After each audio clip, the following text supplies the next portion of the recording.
Allons-y. L'audiovisuel public, vous proposez la privatisation. Tout à fait. D'abord, même les groupes privés n'en sont pas du tout enchantés parce que ça leur prendrait du marché publicitaire. Je ne suis pas la représentante des groupes privés, mais de l'intérêt général. Je dis simplement qu'il y a un problème économique qui se pose, c'est comment faire vivre ces des chaînes, comment les acheter. Et ensuite, il y a eu un sondage récent qui est plébiscité, 69%, une bonne opinion de l'audiovisuel. Bah oui, vous allez me dire que c'était 85 il y a 20 ans. Non, je l'ai lu en entier, le sondage. Donc plébiscite, c'est un peu beaucoup. Plébiscite, c'est un peu fort. Qui considèrent en gros que ça sert à quelque chose. Qui ont une bonne opinion, quand même. En fait. Une bonne opinion. Et sans me dire qu'on pourrait avoir 22 chirurgiens de plus. Si vous voulez, vous pouvez faire toutes mes réponses en avance. Mais si vous m'invitez, c'est un peu facile. Si vous m'invitez pour défendre l'audiovisuel public et le fait que l'audiovisuel public est impartial, alors au moins faites preuve d'impartialité dans vos questions. Je demande d'abord la logique. Pour commencer, vous, c'est très ironique, vous faites la défenseuse des groupes privés en disant que même les groupes privés n'en veulent pas. Je le redis, je ne suis pas la défenseur, la lobbyiste des groupes privés. Moi, je défends l'intérêt général. C'est mon métier. J'ai été élue pour ça. J'ai été élue par les Français pour défendre leur intérêt. Donc, ce qui m'importe, ce n'est pas le fait que des chaînes privées vont toucher des revenus publicitaires plus faibles. Vous êtes sympathique de vous soucier des finances de Martin Bouygues et de Vincent Bolloré. Moi, c'est pas mon sujet. Mon sujet, c'est est-ce que c'est légitime que les Français payent 4 milliards d'euros avec leur impôt, avec leur argent? Est-ce que c'est légitime que les Français soient des abonnés captifs qui doivent payer tous les ans 130 euros d'abonnement forcé alors qu'ils ne l'ont pas décidé? Une fois qu'on a dit ça, vous me dites... la sécurité sociale le captif, c'est-à-dire qu'il y a un moment donné, alors, c'est très intéressant, merci, vous me faites ma transition. Vous êtes en train de comparer la sécurité sociale, donc notre système de santé, à du divertissement, à des émissions. On en arrive à la question fondamentale. Est-ce que c'est le rôle de l'État de produire des émissions?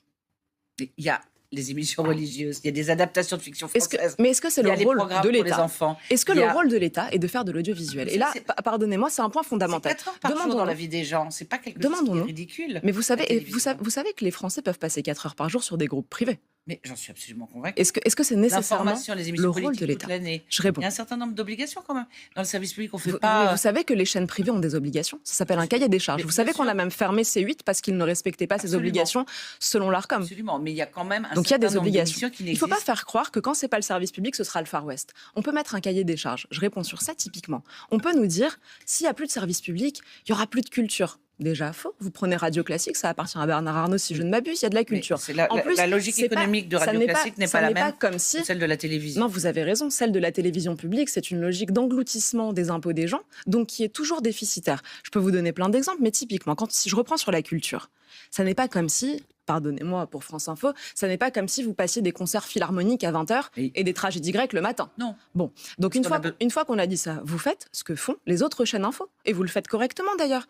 Enfin, ça c'est pas pour vous flatter, vous êtes de bonnes journalistes. Si jamais c'était le privé qui reprenait ce groupe, vous seriez sans doute gardé l'une comme l'autre. On ne serait pas viré, c'est ça que vous nous dites? Mais je ne pense pas que vous seriez viré. D'ailleurs, si ça marche, un homme du privé qui viendrait racheter France Info serait stupide de vous renvoyer si l'émission marche. Vous voyez ce que je veux dire? Donc ça ne veut pas dire que l'écran va devenir tout noir.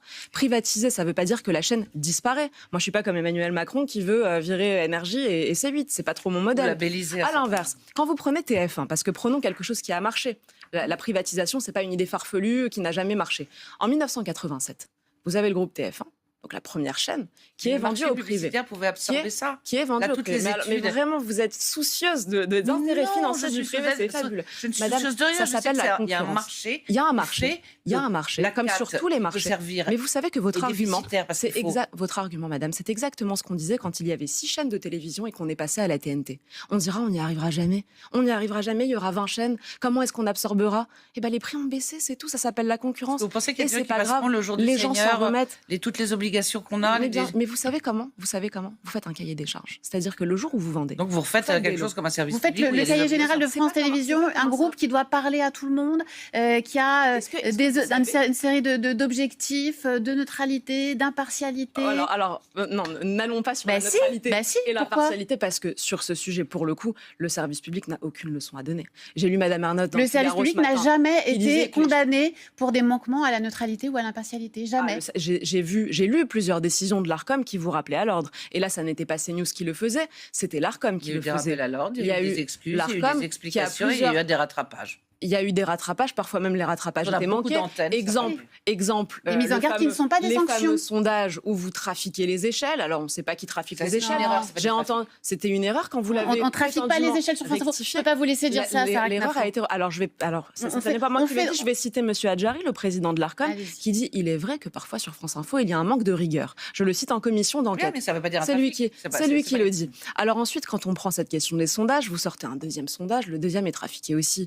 Au bout Non. d'un moment, on se dit, il y a quand même un problème. Alors soit personne ne sait faire des échelles, vous n'avez pas de logiciel ici. Dans ce cas-là, ça fait quand même mal au cœur de payer avec nos impôts pour un tel manque de rigueur. Ou alors, ça a été fait à dessein et dans ce cas-là, Non, c'est Sarah scandaleux. Knafo. L'erreur Et dans ce cas-là, l'erreur c'est est scandaleux. humaine et L'erreur elle est n'était humaine. pas malveillante L'erreur est et humaine. elle a été corrigée. Est-ce que c'est et on une a- erreur humaine quand M. Legrand dit on va s'occuper de Mme Dati? Est-ce que ça, l'erreur est humaine?